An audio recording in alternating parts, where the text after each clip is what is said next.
According to today's Daily Telegraph, which politician sought professional help to cure their squeaky voice? The answer is George Osborne. First, though, Jody, you've done a good job on Eric. We're halfway there now. Which half do you prefer, viewers? That half or...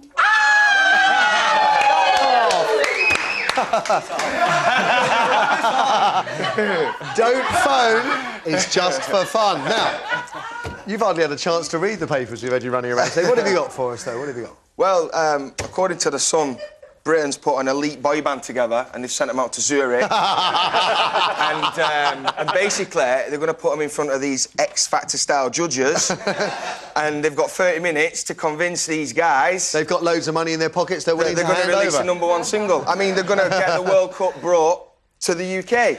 Now... in 2018, hopefully. Now, what's your view? Do you think they'll pull it off? Russia has gone a bit lukewarm, hasn't it? Putin's not going. Until I found out that Vladimir Putin pulled out last minute, I would have said we've not got a cat in hell's chance. But on the fact that he has, I think that means we're going to win and he just don't want to get egg on his face on the day. Maybe. Forced polonium sandwiches. Or maybe that's just people. wishful thinking. OK, so, and I have to say, I mean, I don't know much about football or how you get your way to get the World Cup, but it does strike me that David Beckham, fair play to him, he is definitely working overtime. Isn't it slightly undignified? The Prime Minister is there, isn't he? So you've got the Prime Minister. But it's because it's £3 billion, Larry. Yeah, but he's the Prime Minister. This is just a sport. He's supposed to be running the country, and he's grovelling to some business. You know, well, that's why I've still got a problem with Panorama screening that. Criticism on Monday. Yeah, but I think it's undignified. OK. Leaving that to one side, a subject close to your heart, pub opening hours. Yeah, well, basically, pub opening hours, well, they're trying to reverse the whole 24-hour drinking thing, right, because they've realised, actually, it's a very bad idea and it just gives people more time to get into disorder. Is that your view from someone who ran against it? I think so, yeah. I mean, it just gives people more flexibility on when they wanted to cause havoc, didn't it? It does. Or when they want to drink. It was supposed to slow us down, though, wasn't it? Instead of, 11 o'clock's coming, get it down your neck, it's like, we don't have to worry about that till 2 o'clock. No, well, what they're saying now, basically, is you have a right to stay open after midnight if you get the licensing and if you're willing to pay an annual fee, licensing fee, extra licensing fee. How much? Of £4,500 a year, which is absurd. Up to, I think that's if it can be proved that your establishment is causing big problems of disorder, crime, injuries, then you will have to compensate the local police force for the extra work. Is £4,500, would that stop? No, I think it's just another way of taxing, but you're taxing the business, not the drinkers, I think, there, aren't you? I think you're right. And it gets passed on to the drinkers, presumably. Well, ideally, in an ideal world, but alcohol's that expensive to buy over a bar now, there's no way you can put it up anymore, is there? Well, I wouldn't have thought so. Well, you would have thought so from a business perspective anyway, like, to get the people supermarkets. Well, this is the ongoing problem, isn't it, with the supermarkets? But I think that, I don't think it's going to stop drunken disorder, but what it does do is obviously it gets more money for the government to deal with it as they choose, doesn't it? The problem with there being one home time is that suddenly all the drunks hit the street at the same time. If some of them are leaving at 11 and some of them at 12 and some of them at 1, staggered hours. That means I don't go out between about, 11 and half past, but if you're doing earlier or later, you're OK. I thought you're too busy to go out, Larry. You've got someone... I leave my children at home with a takeaway menu. OK, that's £4,500 to open late. What's your next one, Jody? Next story we've got is... it's quite amusing in one sense, but it's not in another. But basically, some guy stabbed his lifelong best friend in the leg with a samurai sword because... Why? Which, that's not the funny bit. The only amusing part about this is that he did it. There's nothing amusing other than the fact he did it because he said he had a big nose, which I thought were a bit extreme to stab your best friend because he's got a big nose or because he said you had a big nose. And they've known each other all their lives? Lifelong friend. Liam Johnson was left scarred after being assaulted by Matthew Peters following a stupid argument, basically, in which he called his best mate Big Nose. You'd have thought he'd ripped the mick out of his nose for decades, wouldn't you? Well, yeah, but clearly he's only just built up the courage to do it and it's got him in a lot of trouble. How bizarre. And one last one from you? And my last one, which is my favourite one, is Saving Ryan's Privates, which is basically... Again, it's quite funny, but there is a serious element to it as well, but basically some clever fashion designer or military designer, I don't know, because I've I've not got the full text here, but basically someone has designed a pair of boxer shorts for the guys out fighting the wars for us that are Kevlar lined. So effectively, you've got a bomb-proof undies. He's a big chap, isn't he? And he is a big chap, actually. Yeah. And only 60 quid Lowri's brought a smile to your face. No, I'm just thinking you're so upset. It didn't even occur to me to think about the size of it. It didn't occur to you. You were beaming like a Cheshire cat. No. I was beaming because I was smiling at the kind of adolescent element that was going on to my right. I've got to say, I'm just amused that you two think that's big. Really? Oh, OK. Brilliantly done, Jody. Thank you, Lowri. Let's go to the Daily Mail. Neglect that shames Britain. This is a new campaign by the charity, the Patients Association, to force the government to actually act on a soaring number of complaints that have been made by patients and their families against the NHS. The campaign is to get matrons on every ward to actually make sure... How many years have we been hearing the matrons on it? This goes back to... I remember John Major used to talk about this, didn't he? It does. I mean, but that was you're often about cleanliness because they were worried about cleanliness. What are you up to now? I'm just saying everyone should go to their newsagents today and make it say Daily Mail shames Britain. I think it'd just be a good hobby for today. I mean, the question has to be, are there more complaints because people now know how to complain more, or are there more complaints because it's got worse? Well, it's difficult to say. Cancer campaigner the day before yesterday, and she felt that the cuts that are coming, stories like this are going to get worse and worse and worse. So something does need to be done, I guess, and despite some of the Mail's greater excesses, perhaps this is a campaign worth backing. Anything else? Moving on to David Miliband.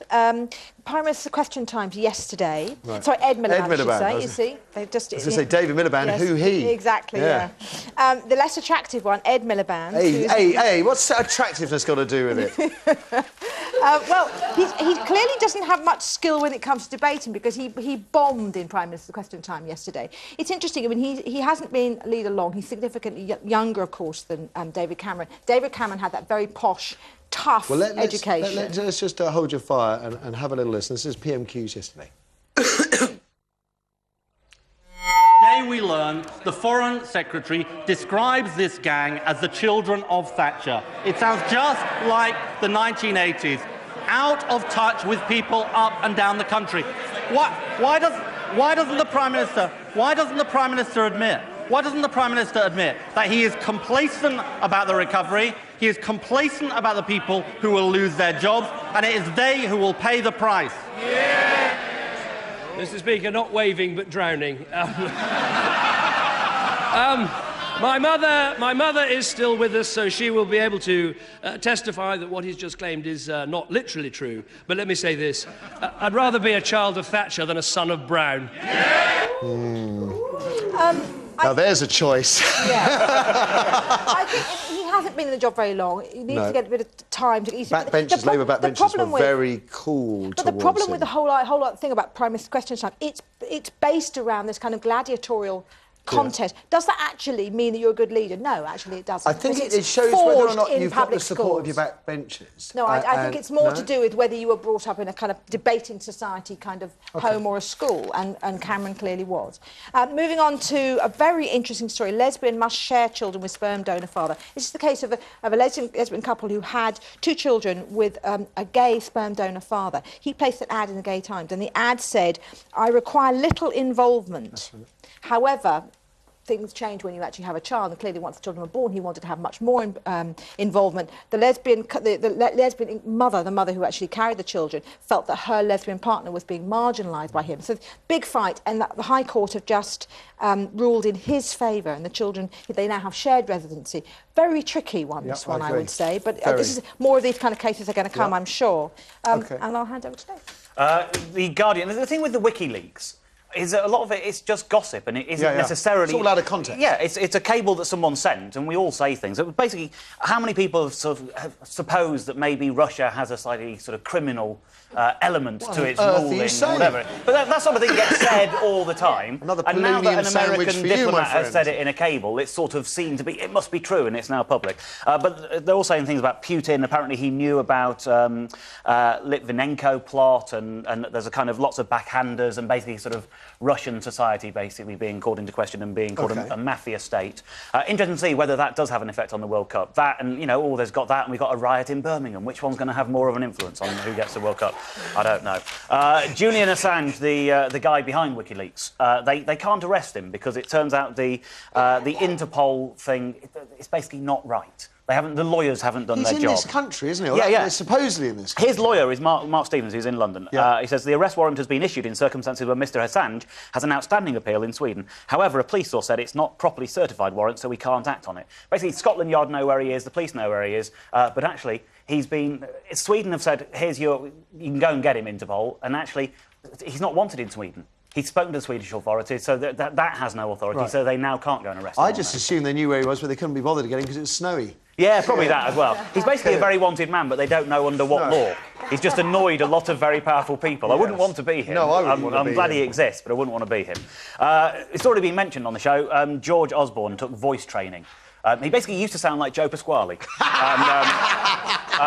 And like Thatcher before him, he is one of Thatcher's children. She had the voice training. That's right. Hers was lowered, wasn't it? Yeah, to make herself electable. And the hair darkened because the electorate would have thought that all blondes are dizzy now. Yeah, absolutely. That's what the electorate thinks. So at the height of the financial crisis, the Tory party wheeled out David Cameron to make a statement instead of George Osborne because their own polling had shown that the electorate didn't have faith in George Osborne because he sounded a bit too I didn't even notice he had a squeaky voice. He just had a boyish face and no experience. That was the bit that put me off. Really? Yeah. Well, that counts as well. But no, you went for £100 an hour voice coaching for that. Also, this is your favourite story. Sarge, we've eaten a pizza, the evidence. This is in the Daily Mirror.